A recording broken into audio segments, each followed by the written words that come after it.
पाकिस्तान का सबसे बड़ा प्रांत बलूचिस्तान। क्या आप जानते हैं कि बलूचिस्तान पाकिस्तान के एरिया का लगभग 44% हिस्सा कवर करता है। यह प्रोविंस नेचुरल रिसोर्सेज जैसे तेल, सोना, तांबा और कई तरह की खनिज से भरा हुआ है। बहुत कम लोग यह बात जानते हैं कि भारत को ब्रिटिश शासन से आजादी मिलने से 4 दिन पहले बलूचिस्तान को एक आजाद देश घोषित कर दिया गया था। मोहम्मद अली जिन्ना ही वो वकील थे जिन्होंने बलूचिस्तान के शासक मीर अहमद खान यानी कलात खान के लिए ब्रिटिशों के सामने केस लड़ा था। हालांकि बलूचिस्तान को मिला था धोखा और वह महज 227 दिनों तक ही एक आजाद देश रह सका था। बलूचिस्तान की वकालत करने वाले जिन्ना ने सेना भिजवा कर इस प्रांत को जबरन पाकिस्तान में मिलवा लिया।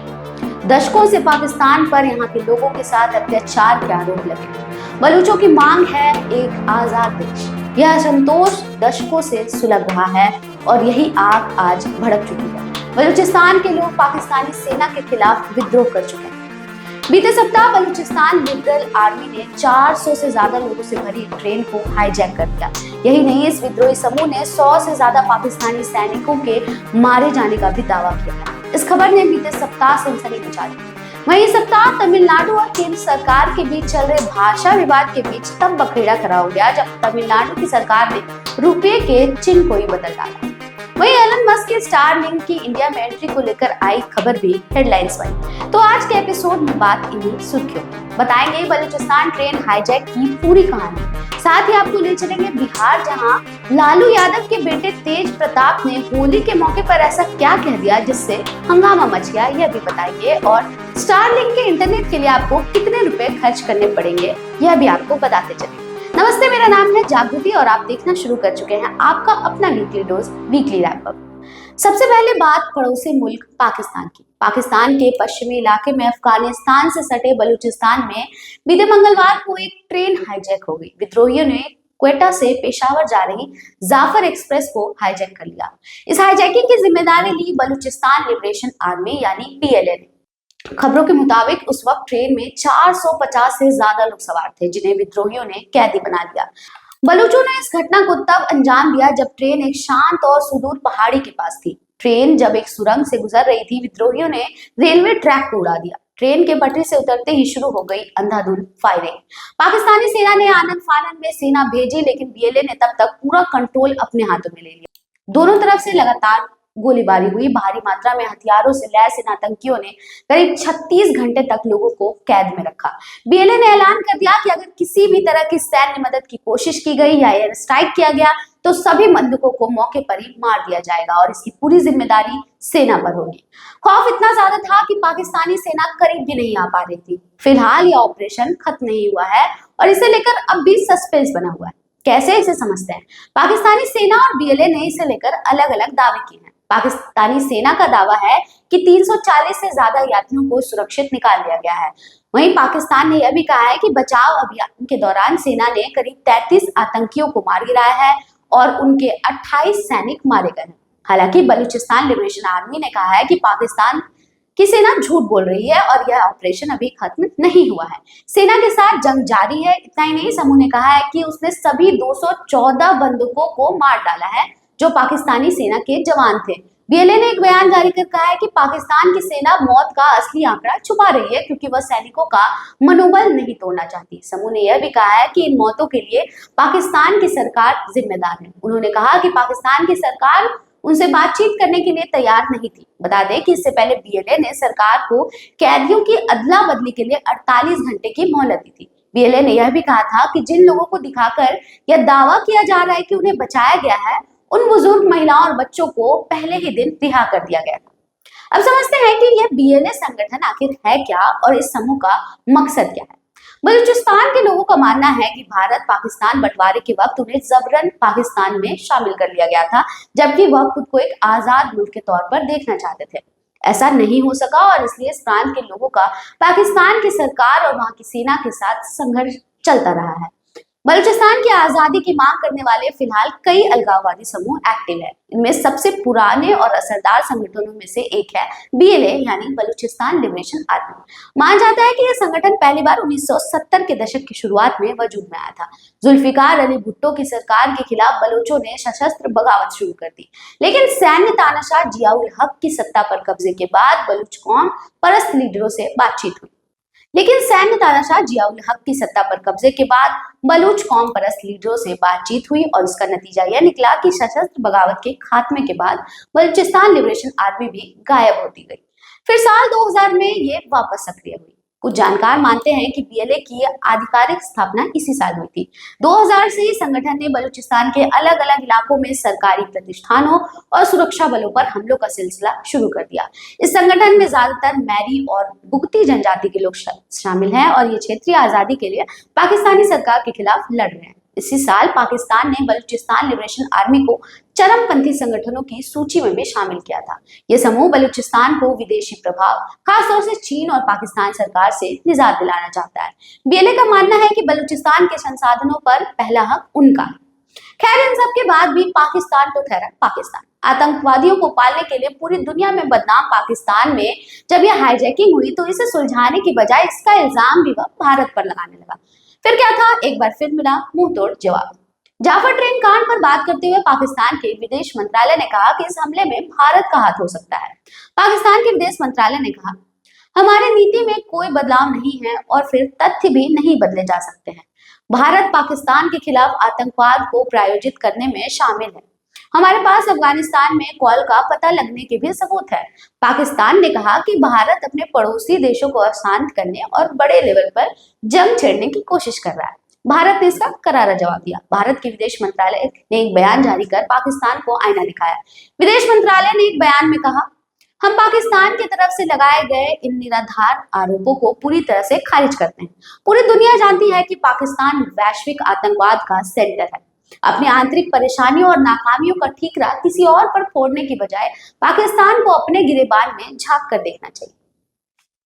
खैर, पाकिस्तान से अब लौटते हैं भारत, जहां इन दिनों दुनिया के सबसे अमीर शख्स एलन मस्क और उनकी कंपनी स्टारलिंक खबरों में है। स्टारलिंक के जरिए इंटरनेट देने वाली कंपनी स्टारलिंक भारत में एंट्री लेने के लिए पूरी तरह से तैयार है। पिछले सप्ताह स्टारलिंक ने भारत में सर्विस देने के लिए देश की दो बड़ी टेलीकॉम कंपनियों यानी रिलायंस जियो और एयरटेल से समझौता किया है। चर्चा है कि एलन मस्क जल्द ही भारत के कस्टमर्स के लिए भी यह सर्विस शुरू करने वाला है। क्या है यह स्टारलिंक और इसके इंडिया में एंट्री को लेकर इतनी चर्चा क्यों हो रही है, इसे समझते हैं। स्टारलिंक मशहूर इंडस्ट्रीज इलॉन मस्क की कंपनी है और इसके भारत में कदम रखने के साथ ही इंटरनेट क्षेत्र में बड़े बदलाव के कयास लगाए जा रहे हैं। स्टारलिंक एक अमेरिकी इंटरनेट प्रोवाइडर कंपनी है और एलन मस्क ने इसे 2019 में शुरू किया था। स्टारलिंक दुनिया के किसी भी कोने में सबसे तेज इंटरनेट सर्विस देने के लिए शुरू की गई थी। यह फिलहाल दुनिया के 100 से ज्यादा देशों में इंटरनेट देने में सक्षम है। रिपोर्ट्स बताती हैं कि स्टारलिंक शुरू करने में 85,000 करोड़ से अधिक का खर्चा आया था। फिलहाल 50 लाख से ज्यादा लोग स्टारलिंक की मदद से इंटरनेट चलाते हैं। तो आखिर यह काम कैसे करता है, इसे समझ। स्टारलिंक के नाम से ही पता चलता है कि इसका रिश्ता तारों से है। असल में स्टारलिंक सैटेलाइट के सहारे काम करता है। स्टारलिंक के हजारों सैटेलाइट अर्थ की लोअर ऑर्बिट में भेजे गए हैं। यह सैटेलाइट धरती से लगभग 500 किलोमीटर ऊपर मौजूद है और लगातार पृथ्वी का चक्कर लगाते हैं। फिलहाल ऐसे 7,000 सैटेलाइट धरती का चक्कर लगा रहे हैं। स्टारलिंक दूसरे इंटरनेट प्रोवाइडर से काफी अलग तरीके से काम करता है। भारत में अधिकतर लोग मोबाइल सिम के जरिए इंटरनेट का एक्सेस करते हैं। मोबाइल नेटवर्क के साथ कई समस्याएं हैं। मोबाइल नेटवर्क के लिए सेल टावर की जरूरत होती है। यह टावर उस इलाके में मौजूद मोबाइल यूजर से रेडियो वेव्स लेता है और आगे भेजता है। लेकिन स्टारलिंक का इंटरनेट दूसरे किसी भी मोबाइल इंटरनेट की तुलना में ज्यादा स्पीड देता है क्योंकि इसमें किसी भी तरह की रुकावट नहीं होती है। आसान भाषा में कहें तो इसके काम करने का तरीका कुछ डीटीएच टीवी जैसा है। लेकिन स्टारलिंक का इंटरनेट दूसरे किसी भी मोबाइल इंटरनेट की तुलना में ज्यादा स्पीड देता है क्योंकि इसमें ज्यादा रुकावटें नहीं होती हैं। आसान भाषा में कहें तो इसके काम करने का तरीका कुछ डीटीएच टीवी जैसा है। इसके लिए किसी टावर की जरूरत नहीं होती है, बल्कि इसका एंटीना खुद ही एक टावर की तरह काम करता है। सैटेलाइट से सीधे जुड़े होने की वजह से इंटरनेट की स्पीड भी तेज होती है। इसकी स्पीड लगभग 100 Mbps तक होती है, जो नॉर्मल मोबाइल इंटरनेट की तुलना में कहीं ज्यादा है। मोबाइल टावर को चलाने के लिए बिजली की जरूरत भी होती है। सैटेलाइट में यह समस्या भी नहीं होती। ऐसे में यह किसी भी इलाके तक आसानी से पहुंच सकता है। तो अब स्टारलिंक ने भारत में एयरटेल और जियो के साथ समझौता किया है। ऐसे में सवाल उठता है कि जब स्टारलिंक को किसी टावर की जरूरत नहीं तो वह इनसे समझौता क्यों कर रहा है। दरअसल एयरटेल और जियो दोनों ही भारत में स्टारलिंक की बिक्री करेगी। वह अपने स्टोर्स के माध्यम से स्टारलिंक की इंटरनेट किट बेचेंगी और साथ ही उनको इंस्टॉल करने में भी भूमिका निभाएंगी। इसके अलावा स्टारलिंक की बिक्री के बाद सर्विस देने के लिए भी यही कंपनियां काम करेंगी। जियो और एयरटेल स्टारलिंक की मदद से उन इलाकों में भी अब इंटरनेट पहुंचाने की कोशिश कर सकते हैं जो काफी दुर्गम है। इसके अलावा जियो अपने बाकी प्रोडक्ट जैसे जियो टीवी, जियो सिनेमा, जियो हॉटस्टार और जियो फाइबर भी स्टारलिंक के साथ जोड़ सकता है। एक तरह से ये कंपनियां स्टारलिंक के डिस्ट्रीब्यूटर की तरह काम करेंगी। और अंत में जान लेते हैं कि स्टारलिंक इंटरनेट के लिए आपको कितने रुपए खर्च करने पड़ सकते हैं। इंडियन सबकॉन्टिनेंट में स्टारलिंक फिलहाल भूटान के अंदर काम करता है। यहाँ उसका सबसे सस्ता प्लान ही लगभग 3,000 रुपए महीने से शुरू होता है। वहीं कुछ प्लान के लिए 4,000 से 5,000 रुपए भी देने पड़ते हैं। ऐसे में क्या कयास लगाए जा रहे हैं कि भारत में भी स्टारलिंक यही कीमतें रख सकती है। इनमें हल्का फुल्का बदलाव भी किया जा सकता है। स्टारलिंक लगाने के लिए इसका एंटीना और बाकी सामान भी महंगा आता है, जिसके लिए लोगों को अपनी जेब ढीली करनी पड़ सकती है। फिलहाल स्टारलिंक को भारत सरकार से सुरक्षा परमिट नहीं मिला है। परमिट मिलने पर यह देखना दिलचस्प होगा कि यह भारत में कितनी कामयाब होती है। हाई स्पीड इंटरनेट और लेटेस्ट टेक्नोलॉजी तो ठीक है, लेकिन देश में इन दिनों दशकों से आ रही बहस एक बार फिर से तेज हो गई है। हिंदी और तमिल को लेकर विवाद के बीच तमिलनाडु की सरकार ने एक बड़ा कदम उठाया। दरअसल बीते सप्ताह तमिलनाडु के मुख्यमंत्री एम.के. स्टालिन की सरकार ने रुपए का सिंबल ही बदल डाला। हिंदी में लिखे र की तरह दिखने वाला इस रुपए के साइन को हटाकर उसकी जगह पर तमिल अक्षर लिख दिया गया। खास बात यह है कि यह फैसला ऐसे समय में लिया गया है जब संसद में राष्ट्रीय शिक्षा नीति यानी एनईपी को लेकर हिंदी थोपे जाने का मुद्दा गरमाया हुआ है। सिंबल क्यों बदल दिया गया, इसे लेकर तमिलनाडु सरकार की तरफ से आधिकारिक तौर पर कुछ नहीं कहा गया। मामले ने तब तूल पकड़ा जब स्टालिन ने अपने एक्स अकाउंट पर एक वीडियो शेयर किया जिसमें राज्य के बजट को लेकर जानकारी दी गई थी। 20 सेकंड लंबे इस वीडियो की शुरुआत में नजर आता है कि राज्य सरकार ने रुपए के चिन्ह की जगह तमिल लेटर का इस्तेमाल किया। लेकिन इन सब के बीच स्टालिन एक चीज भूल गए, वह यह कि जिस रुपए के सिंबल को उन्होंने बदल डाला है उसे किसी और ने नहीं बल्कि एक तमिलियन ने डिजाइन किया था। इतना ही नहीं, सिंबल डिजाइन करने वाले के पिता भी मुख्यमंत्री एम.के. स्टालिन की पार्टी डीएमके के पूर्व विधायक रह चुके हैं। रुपए का सिंबल आईआईटी बॉम्बे के छात्र डी उदय कुमार ने बनाया था। मीडिया रिपोर्ट्स के मुताबिक उनका जन्म तिरुवन्नामलाई के पास मरूर में हुआ था। 2010 में उदय कुमार आईआईटी गुवाहाटी में नौकरी की पारी शुरू ही करने वाले थे। इस बीच उन्होंने भारतीय रुपये को डिजाइन करने के लिए शुरू किया गया एक कंपटीशन जीत लिया। तब उन्होंने हजारों कॉम्पिटिटर्स को हराकर ये कंपटीशन जीता था। वहीं उदय कुमार के पिता डी धर्मलिंगम भी डीएमके से विधायक रह चुके हैं। मामला सामने आने के बाद आरोप प्रत्यारोप का दौर भी शुरू हो गया। स्टालिन सरकार के फैसले पर तमिलनाडु बीजेपी के प्रमुख अन्नामलाई ने एक तंज कसते हुए कहा कि सरकार ने बजट में रुपए के चिन्ह को ही बदल दिया है जिसे तमिल के ही शख्स ने डिजाइन किया था। इसे पूरे भारत ने अपनाया और अपनी करेंसी पर लगाया। वहीं बीजेपी ने यह भी कहा है कि बजट से इस चिन्ह को हटाकर मुख्यमंत्री स्टालिन तमिलनाडु की जनता का ही अपमान कर रहे हैं। इस बीच स्टालिन ने इस सप्ताह भी केंद्र की भाजपा सरकार पर 3 लैंग्वेज पॉलिसी को लेकर खूब निशाना साधा। स्टालिन ने भाजपा सरकार को फांसीवादी बताया है और एनईपी को उनकी भगवा नीति का एक हिस्सा बताया है। स्टालिन ने कहा है कि द्रमुक भगवा पार्टी के आगे नहीं झुकेगी, चाहे इसके लिए उन्हें अपनी जान भी गंवानी पड़े। स्टालिन ने कहा कि द्रमुक पूरे देश को केंद्र सरकार का विरोध करने और उसके खिलाफ लड़ने के लिए इकट्ठा करेगी। 3 लैंग्वेज पॉलिसी और हिंदी को लेकर चल रही इस बहस पर आप क्या सोचते हैं, हमें कमेंट सेक्शन में लिखकर जरूर बताइएगा। फिलहाल बढ़ते हैं आगे और बात वहां की जहां पुलिस नेताओं के इशारों पर नाचती है। नहीं, ये कोई कहावत नहीं है, बल्कि बिहार में इस सप्ताह आई एक खबर है। जी हाँ, ये तो सच है कि बिहार के नेता अपने कामों से ज्यादा अपने कारनामों की वजह से चर्चा में रहते हैं, लेकिन उनके कारनामे हर बार ही एक से बढ़कर एक होते हैं। बीते दिनों होली के मौके पर भी ऐसा ही कुछ हुआ, जिसकी वजह से आरजेडी सुप्रीमो लालू यादव के सुपुत्र तेज प्रताप यादव सुर्खियों में आ गए। हुआ कुछ यूं कि 15 मार्च को तेज प्रताप के आवास पर होली के कार्यक्रम का आयोजन किया गया था। कार्यक्रम में मौजूद आरजेडी विधायक तेज प्रताप यादव ने मंच से एक पुलिस वाले को ऑर्डर दिया, ठुमके लगाओ वरना सस्पेंड कर दिए जाओगे।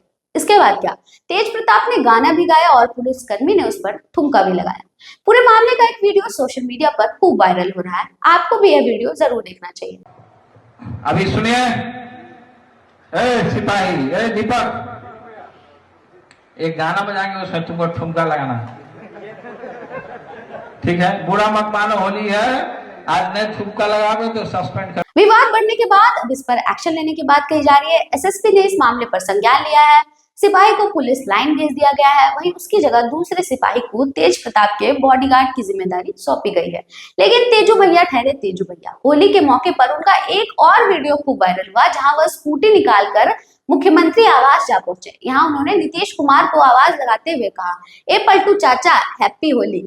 हीरोपंती का वीडियो तो खूब चला, लेकिन तेजू भैया मुश्किल में फंस गए। दरअसल तेज प्रताप यादव पटना के पौष इलाके में बिना हेलमेट के स्कूटी चला रहे थे। अब पता चला है कि पुलिस इस मामले पर भी एक्शन ले रही है। पुलिस ने कहा है कि बिना हेलमेट स्कूटी चलाकर तेज प्रताप ने ट्रैफिक रूल्स को तोड़ा है और उनके खिलाफ चालान काटा गया है।